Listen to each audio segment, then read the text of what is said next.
মহেরা জমিদার বাড়ি আমাদের family tour ছিল। মানে দিনটা অনেক ভালো ছিল। ঈদের পরের দিন ছিল।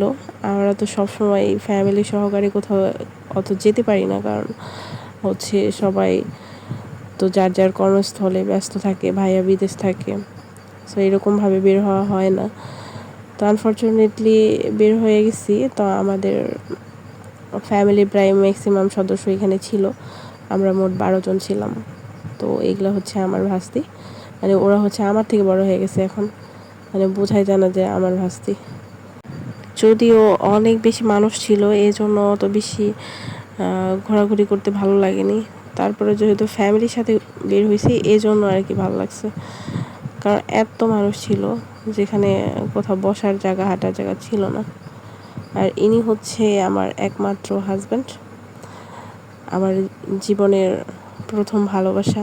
ইভেন আমি চাই যে ও হচ্ছে আমার, আল্লাহ যেন আমাকে ওর সাথে সারা জীবন রাখে এবং শেষ পর্যন্ত রাখে।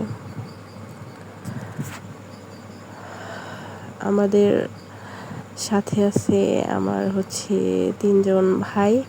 তো একজন ভাই যাইতে পারে নাই, কারণ হচ্ছে বাসায় একজন থাকতে হয়। আর ভাবি, আমার মা, দেন হচ্ছে ভাস্তি, আর পিচ্চি হচ্ছে আমার ভাইয়ের ছেলে। ঈদ ছাড়াও হচ্ছে আমাদের মহেরা যাওয়া হয়েছে, তখন মানে অনেক ভালো লাগতো। মানে এত প্লেস ছিল যেখানে হাঁটা, দিন হচ্ছে বসে থাকা, সবটাই ভালো লাগতো। কিন্তু হচ্ছে ঈদের পরের দিন যাওয়া হয়েছে, তো এই জন্য মানে একদম মানুষে ভরপুর। যেখানে আপনার এখানে তো একটু কমই আছে, মানে ওই হচ্ছে ওই যে আপনার ওই শিশু পার্কের যে পয়েন্টটা, ওইখানে তো মানুষের জন্য যাওয়াই যায় না, হাঁটাই যায় না, মানে পা ফেলাই যায় না, এত মানুষ।